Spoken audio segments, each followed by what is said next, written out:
Hello guys, welcome back to Icy Shades and to our 2D Arena game course.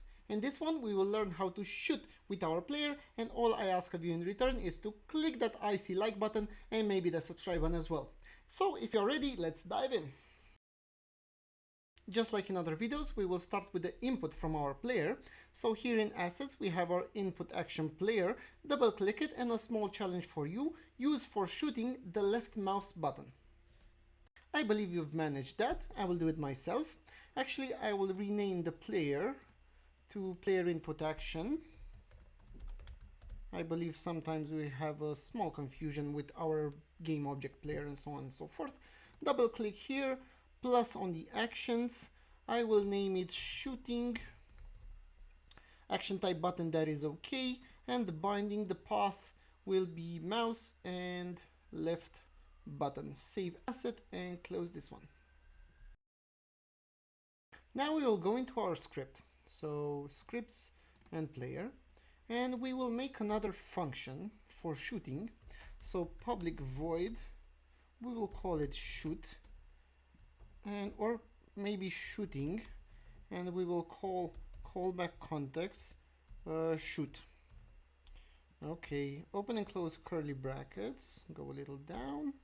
And here we will create a variable. Actually, we will declare it at the top here of type bool, mouse clicked, semicolon. And now in our function, we will write the variable mouse clicked equals shoot dot action dot triggered, semicolon. So shoot.action.triggered will be true when we click our mouse and will be false when our mouse isn't clicked. So now we have to use the variable, this mouse clicked, in order to shoot. So we will create a function, private void shoot, open and close parentheses, open and close curly brackets. So again, if the mouse is clicked, we want to shoot. If the mouse isn't, we don't want to shoot. Sorry, here private. Okay, so we will use the function if, and everything that is in the if parentheses will be of type bool. So if it is true, then the operations after the if will be called. If it is not, they won't. So we will write here mouse clicked, and now open and close curly brackets, and now we will have to create a game object. So we will declare game object, let's say bullet. This will equal, and we will use another function that is called instantiate. And if you go with the cursor over the instantiate, you will see that you will need an object original, a vector 3 position, and a quaternion rotation. So until we will make all of those, we will just write bullet prefab. You will find out why, position and rotation, and this will be our function. First I will handle the bullet prefab, the original game object. So I will go into my 3D paint. I will resize the canvas to 512 and 512. I will use 2D shapes. Come on, resize it, 512. Okay, 2D shapes, and I will use the capsule to make some kind of bullet. I will paint it red. I will magic select it just to get it out of the canvas. Now go to canvas and unselect show canvas. Go to menu, save as image. Now click on transparency here. Adjust angle and framing 1 by 1.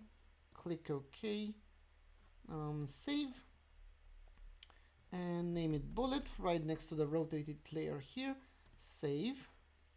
We can now minimize this. Open Unity. Sorry, minimize again. Open the Unity folder. Now our Unity project and folder again. And drag the bullet here into our PNGs. And now drag the bullet into our scene. The bullet is a little bigger, and of course we must go to the bullet sprite and go here and put it on multiple sprite editor just to cut only the part with the bullets. So slice, automatic slice, and now only the bullet is sliced. Click apply, close this one. Now the bullet is here but is on a different layer, so we will have to drag the bullet in the sprite spot, and it is also on smaller layer, so we will write layer 1, and now the bullet is shown in our scene. We will make it a little smaller. I will go with 1024. Okay, now the bullet is small, and I think it is just good for our player when he shoots. And now we will have to add to the bullet a rigid body 2D, gravity scale 0, angular drag 0, and also a collider. And this time we will add capsule collider 2D. And if we get close enough, if you see, we can see the capsule collider. Now you can see the capsule collider circling our object. Okay, now go back. So now we will have to create a prefab, and a prefab is a game object that we can use wherever in our scene, and we can change. If we change the prefab, then all of those game objects that come from that prefab will change as well. So we will go into assets and we will create another folder. We will call it prefabs. That's why we named the original game object bullet prefab. Okay, so prefabs, and we will drag the bullet right here, and you will see also in the hierarchy and also here a bluish bullet. So now we can go into our script. We can declare a variable of type, let's declare it with a serialized field, game object bullet prefab semicolon, Control S to save, go back into Unity, and here in our player, come on, wait for it, okay, here in our player we will see, in our player script we will see, actually we don't see, why don't we see it? Because the name position blah blah blah, we can't save because we have some errors here. So we will write here transform dot position and transform dot rotation. We will change it later. Control S, now it is saved, and now we can drag to the player prefab. Here in our player script we can drag the bullet prefab. Next we will go back into our script and we have to handle the transform position and the transform rotation. And how do we do that? We want to create the bullet from the tip of our gun. So we will go into Unity, we will create, we can delete the bullet here because we have it prefabbed. We want to create a small game object, and this game object will be a child of the player. So if a game object is a child of another game object, then that game object will move and will have properties of the parent. So the parent is player and our child is game object. We will call it firing spot. Okay, and this firing spot will have, of course, a position, and we can change that position just at the tip of our gun. So now if we use this spot in the instantiate function, then the bullet will be instantiated, will be created in this spot. So now we will go into our script and we will serialize field another variable. So serialized field. Again, we can write game object, but this time let's say firing spot, semicolon, Control S, and we will use this firing spot for the position and also for the rotation. So now we will go into Unity and we will click the player. We can see here firing spot, and we will drag this game object in the firing spot. So now we must go back into our script and right here transform that position. So what do? We get the transform and the position of our firing spot, and in order to do that we must write firing spot dot, sorry, letter P, firing spot dot transform dot position, because if we were to write only transform dot position, it will get the transform dot position from the game object of our script. So the game object of our script is the player itself, so we want the transform dot position from our firing spot. So we'll write it like this, and then we will write the same firing spot dot transform dot rotation, firing spot. Okay, Control S. Go back into Unity, and now we have to pair the function with our player input. So go to events, player controls. Now we have here shooting, click on the plus, drag the player here, and for the function go to player and shooting. Okay, that's that.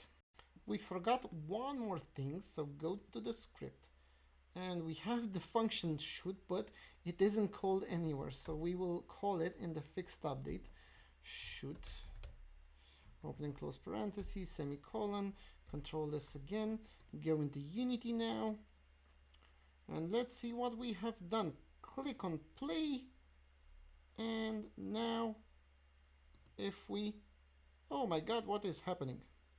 Okay, that is not good, let's fix it. I will click play again, and let's see what is the problem. So first off, you see when you create the bullet, the player is moving backwards, and that is because the collider of the bullet is colliding into our player. So for now, in the bullet prefab, I will show you, we will deactivate the capsule collider 2D, and you will see that if we deactivate in the bullet prefab, now in our game all the bullets won't have the collider, and now the bullet is created right at the tip of our gun, but of course it is not moving. Another problem that we have, you can see that our bullet is created in a position that we don't want it to be created. So how can we fix that? We will go, if you remember, in our script we used the rotation, so that is where we have the problem. So if we go into Unity, into the firing spot, and change the rotation on the z-axis to -90, now you will see that the bullet will be created in the desired position. Of course it is not moving, so let's move it. So go into your script, and in the shoot function we will have to get first the rigid body of the bullet, and we will name it RB bullet equals bullet dot get component rigid body 2D, open and close parentheses, semicolon, and now we will have to add force to it. So RB bullet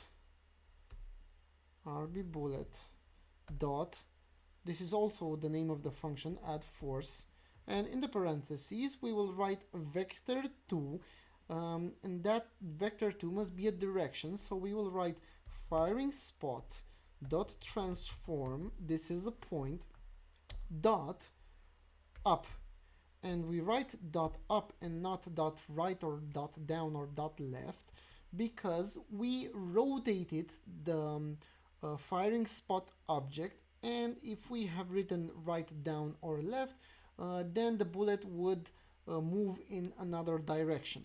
So dot up, it is good. And this will also be multiplied by a bullet force, let's say bullet force. And this force, and this bullet force, we will call it, we will declare it here as a serialized field, bullet of type float, bullet force. Okay, and we will initialize it, let's say to 10F. Control S, go back into Unity, and let's see what a good job we've made. Click play. We must play here in our game view, and you will see bullets are firing, but very slow. So we will go here into our player, and we will change the bullet force to, let's say 200, I think. And let's see how that goes.